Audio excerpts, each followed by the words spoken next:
నరేంద్ర మోడీ గారి నేతృత్వంలో మూడోసారి మహారాష్ట్ర ప్రజలు అత్యద్భుతమైనటువంటి మెజార్టీతో ఈరోజు అధికారంలో రావడం అనేటువంటిది మనం చూస్తా ఉన్నాం. ఇక్కడే కాదు, బీజేపీ అనేక రాష్ట్రాల్లో కూడా మూడోసారి అధికారంలోకి వస్తాం.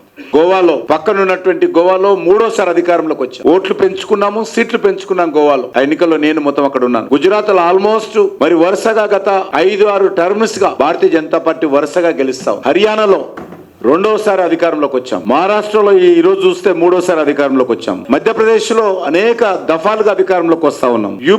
యూపీ ఎలక్షన్ చూసినట్లయితే రెండోసారి అధికారంలోకి వచ్చాం. ఉత్తరాఖండ్ లో రెండోసారి అధికారంలోకి వచ్చాం. అస్సాం లో రెండోసారి అధికారంలోకి వచ్చాం. ఈ రకంగా అనేక రాష్ట్రాలలో భారతీయ జనతా పార్టీ మేము చేసినటువంటి పనిని నరేంద్ర మోడీ గారి నేతృత్వంలో ప్రజలకు చూపించి అధికారంలోకి వచ్చాము. ఈసారి మరొకసారి మహారాష్ట్ర మూడోసారి అధికారంలోకి వచ్చి మనకు అద్దం పడతాం. ఈరోజు కాంగ్రెస్ పార్టీ 3 రాష్ట్రాలకే పరిమితమైంది. గ్యారంటీల పేరుతో మభ్యపెట్టినటువంటి తెలంగాణ, గ్యారంటీల పేరుతో మభ్యపెట్టినటువంటి కర్ణాటక, గ్యారంటీల పేరుతో దివాలా తీసినటువంటి హిమాచల్ ప్రదేశ్, 3 రాష్ట్రాలకే ఈ రోజు కాంగ్రెస్ పార్టీ పరిమితమైంది. అంతేకాదు ఈ రోజు అనేక రకాల బై ఎలక్షన్స్ ఇక యూపీ మాదే అని చెప్పి ప్రచారం చేసుకున్నటువంటి సమాజ్వాదీ పార్టీ. విచిత్రం ఏంటంటే 9 శాసనసభ స్థానాలకు ఉప ఎన్నికలు జరిగితే కాంగ్రెస్ పార్టీ భారతీయ జనతా పార్టీని అడ్డుకోవాలి, భారతీయ జనతా పార్టీ గెలవకూడదు అని చెప్పి ఒక్క సీటు కూడా పోటీ చేయకుండా 9కి 9 సీట్లు సమాజ్వాదీ పార్టీకి కాంగ్రెస్ పార్టీ అప్పగించి బై ఎలక్షన్స్.